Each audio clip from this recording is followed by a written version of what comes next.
Game systems with no shoot-'em-ups on them are a pretty rare thing. Sure, the genre is very niche in this day and age, especially compared to the 16-bit days, but the 32 and 64-bit era have quite a few notable titles, especially on the Saturn and to a slightly lesser extent the PlayStation. But what about the Nintendo 64? Well, as far as numbers per genre go, it's basically the anti-Saturn with a measly one shmup, and that game is Star Soldier Vanishing Earth. This makes shmupping on the N64 equal to the super failed Virtual Boy, which only had 20 or so games in its entire library. Even the Atari Jaguar had 4 scrolling shooters. With no other alternative on the N64 for a traditional scrolling shooter, just how well does Star Soldier Vanishing Earth hold up? After all, it seems to have gotten a pretty bad rap over the years, most likely due to very sparse, and let's face it, inadequate, exposure and investigation. So let's take a closer look.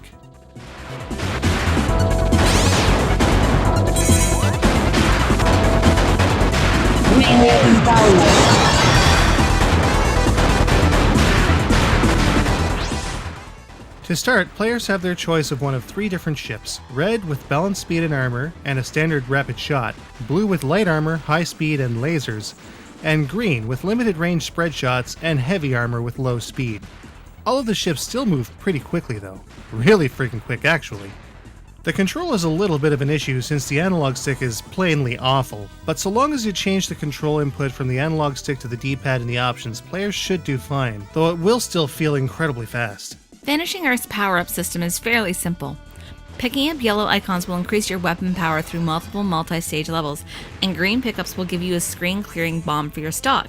Getting killed will of course reduce your bomb stock to default levels, but your firepower will only decrease a certain amount, allowing you to regain your previous power level fairly easy. With the amount of firepower you'll see, especially in the later levels, this is a good thing. But that brings us to the hook of Vanishing Earth's gameplay, the barrier. By pressing the R button, you can activate a brief barrier which can deflect a very wide range of enemy fire. The beauty in this is that the deflected shots will damage any enemies they hit, bosses included. This is especially helpful against some of the tougher bosses, since they often have reflectable attacks that are rather huge and quite powerful. This barrier is pretty tricky to use though. Since it's so brief and there's a bit of lag time between when it can be used, player would need to be very careful in knowing exactly the length of time it lasts and what shots can't be reflected in order to keep from biting it. But it adds a decent amount of risk reward to Vanishing Earth in terms of scoring. Vanishing Earth also has some nifty secret stages as well, which can be accessed by meeting very specific criteria in certain levels, which, in turn, boosts the replayability.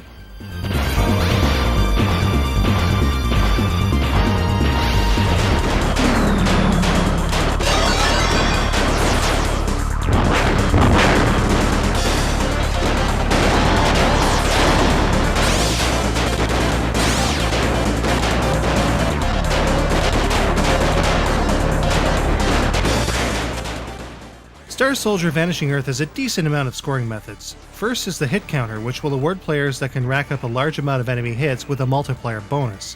So long as you can maintain hitting your foes before the gauge in the top left-hand corner runs down, the count will climb, often into the thousands. As all of this is happening, there are additional bonuses that can be scored as well, depending how fast and efficiently you can take out enemy waves.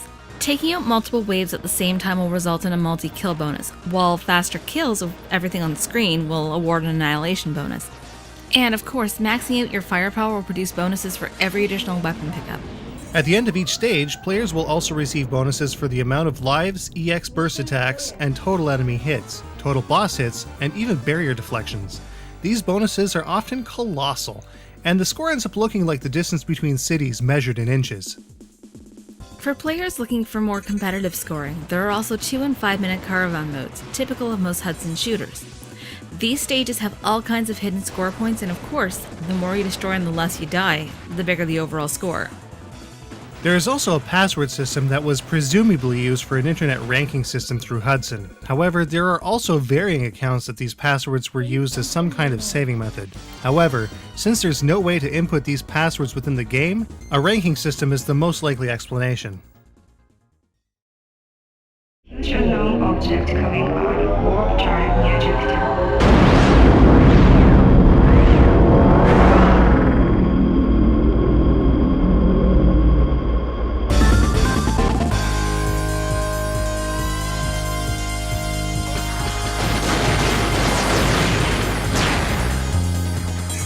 Star Soldier Vanishing Earth is actually no slouch when it comes to its presentation. There are well-delivered voiceovers and great sound effects used throughout the game that complement its fairly strong soundtrack.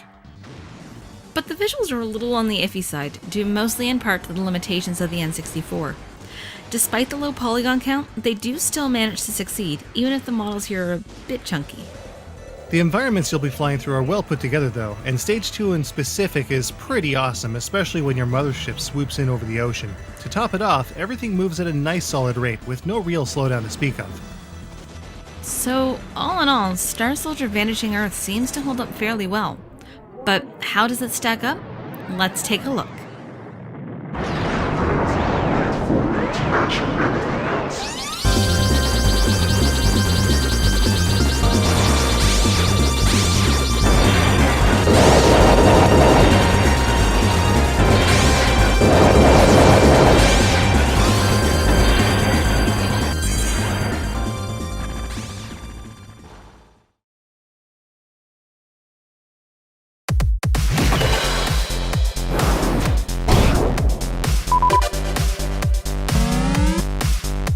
Control-wise, the analog options are too obtuse and the D-pad is way too finicky. But with a bit of adjustment, it's possible to get through the game with no real issues. I felt the control was rather good actually, but I didn't use the analog setup. Challenge-wise, Vanishing Earth is pretty standard, with not much in the way of challenge, but the barrier technique does require a bit of practice and precise timing. Vanishing Earth isn't especially challenging, so progress should be able to be made with very little practice. At 7 stages, the length feels just right. Caravan modes add a competitive layer, and if the passwords were used for ranking, it would have been a great touch for replayability. The length here is pretty standard. Not too long, not too short. Bosses do take a while to take down though.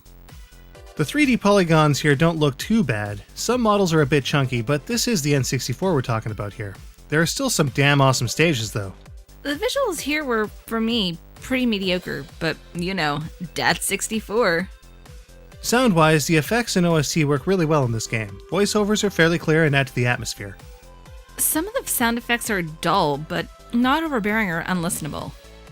This is the 6th installment of the Star Soldier series, if you count Star Peroger, but it doesn't stand apart in many ways. The barrier technique is a nice touch though. With so many better predecessors and even a couple of better successors, this version of Star Soldier was less ingenious and more novel. This game doesn't really deserve the awful reception it got back in 1999. The media of its time were clearly quick to judge the humble shmup in a time when too retro was actually a bad thing.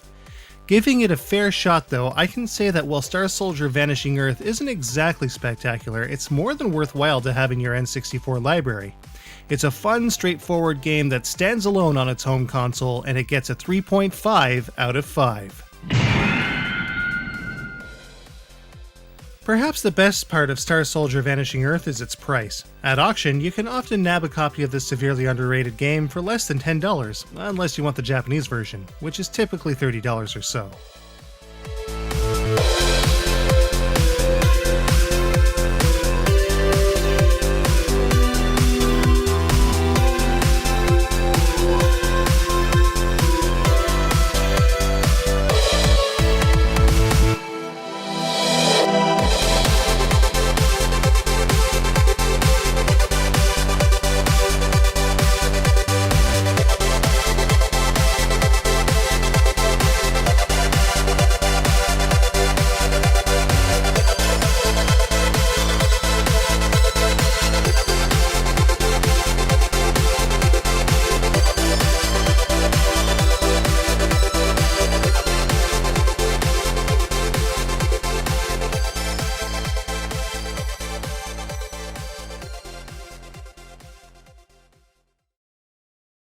You know, that's 64.